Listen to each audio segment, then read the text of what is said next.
Here are some of the best smartphones that you can purchase under 40,000 rupees. Do you want a gaming smartphone? It's here. Do you want a smartphone that can take great pics? It's here. Do you want a smartphone that can do everything well?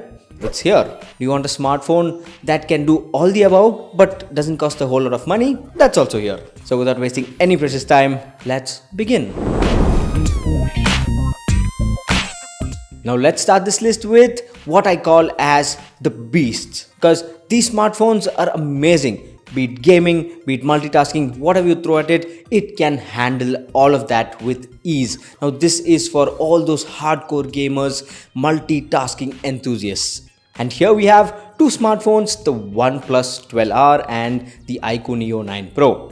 Now specs wise, both are more or less similar. There's not much of a difference here and there. Of course, you'll find some, but when you take a look as a whole, these are quite similar smartphones powered by the Snapdragon 8 Gen 2 with loads of RAM and loads of storage, an amazing AMOLED display with high brightness, big batteries. These smartphones are the package for anyone who wants to go hardcore on their smartphone. Now the Snapdragon 8 Gen 2 is definitely a really powerful chip, and getting that for below 40,000, I think we are in a very good time to buy a smartphone.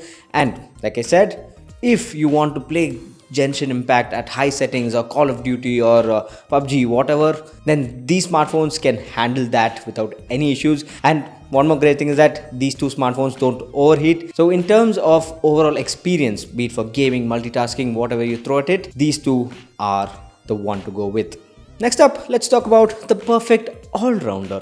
Now this is a smartphone, in my personal opinion, that can do everything well. Good performance, good battery life, great displays, good software update, good software support, good software. This is a smartphone that does everything well. It may not be like the topper in terms of performance or anything like that, but it can still perform well. And here we have the Nothing Phone 2, powered by the Snapdragon 8 Plus Gen 1 and 12 gigs of RAM, 256GB storage. This here is an amazing smartphone, especially for the price. You are getting the 12GB variant for around 37,000 rupees, and for that price, this here is an amazing phone. Now the Snapdragon 8 Plus Gen 1 is still, even today, a really powerful chipset. Just because the others have 8 Gen 2 doesn't mean this is bad. This is really good. It can game well, and nothing is known for its amazing optimization, how well they optimize their Nothing OS. It's actually Android 14, and it has its own skin, which is kind of near Android with their own customization, and it is not a heavy skin. So in terms of your user experience using the smartphone, you won't be disappointed. And ever since Nothing launched, I've been kind of tracking them, and they have been providing good software updates which not only improve your performance, make your phone snappy, but it also improves many other things like, say, battery life, especially the camera, which each update they refine the camera a lot. And for anyone who wants a well-rounded smartphone, then this is the one. Next up, the smartphone for camera enthusiasts. And here we have the Google Pixel 7a. Of course, we all know, Google is known for doing great job in terms of software to make sure their images are really good, and that is the case here.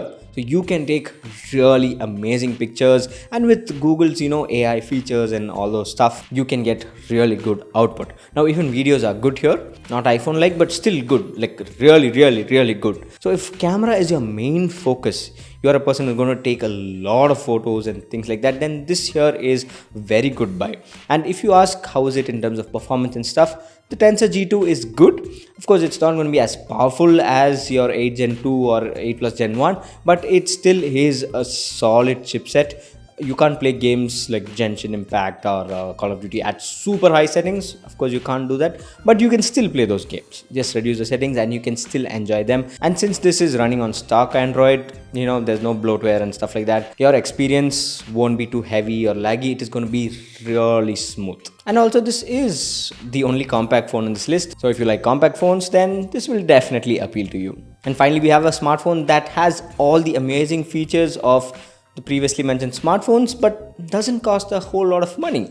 And that is the iQOO Neo 7 Pro. So as of making this video, it is priced at 31,000 rupees. And if you want to save a whole lot of money, then this is the way to go, because this is powered by the Snapdragon 8 Plus Gen 1. It has 8 gigs of RAM, 128GB storage, a good AMOLED display, high refresh rate, and it has a big battery. So overall, it is an amazing smartphone. I would compare this with the Nothing Phone 2, except that this doesn't have a stock Android operating system. Of course, it is Android, but it has iQOO skin, and yeah, there is bloatware, but if you don't mind that, then this here is a really great value. I mean, you can save like 7 or 8,000 rupees and go with this, and you're going to still get the same performance. If value for money is like super important for you, then definitely go with this.